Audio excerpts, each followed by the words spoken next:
does the Japanese verb kakugo suru mean? You may have seen it translated as prepare, like in the phrase, prepare yourself. But what if I told you that that was a surface level translation, and that there's more nuance to kakugo, and there's a number of ways to think of it, depending on conjugation, character voice, and context? Welcome to episode 1 of Tricky Translations and False Friends. Kakugo shiro!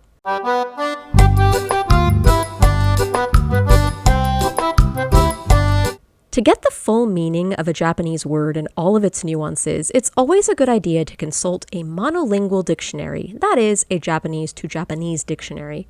According to dictionary.gu.ne.jp, kakugo has 5 meanings. The 4th and 5th meanings are quite obscure, so I won't cover those in this video, but the first definition is the most relevant since it's listed first. Translated into English, the first definition reads, to anticipate something that is either dangerous, disadvantageous, or difficult, and to prepare yourself mentally and emotionally to accept it. And the sample sentences they gave are, Kuro wa kakugo no ue da.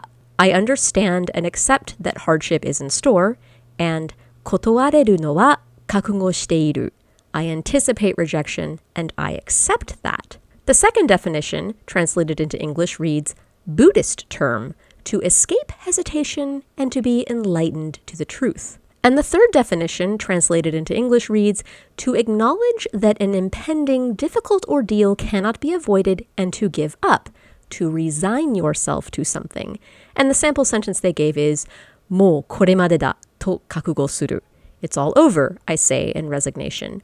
So, with all of this in mind, what are some alternative translations for kakugo other than to prepare oneself?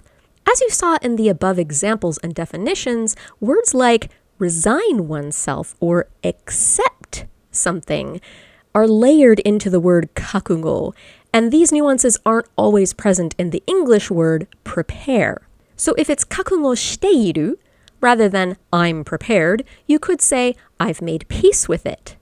I'm ready, come what may. I'm ready to face the music. If it's the imperative kakugo shiro, instead of prepare yourself, you could say buckle up, brace yourself, be prepared. It's going down.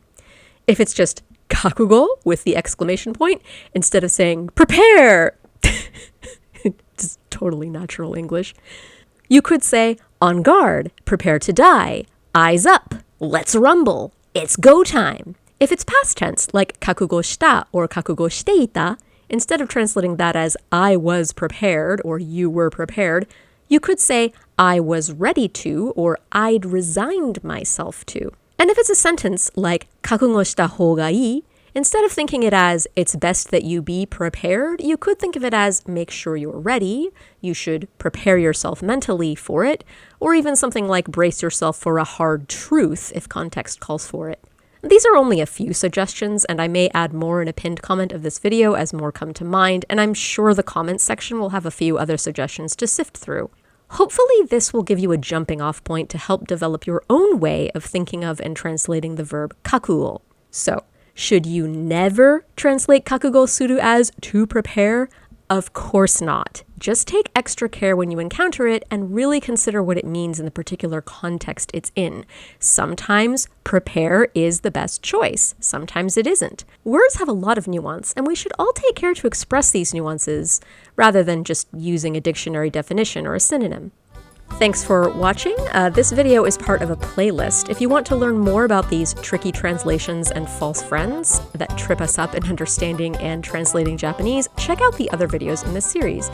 Big thank you to all my patrons for supporting this channel, with a special thanks to Greg, Lay, Henry Roaming, Data Fox, and Char Pixie.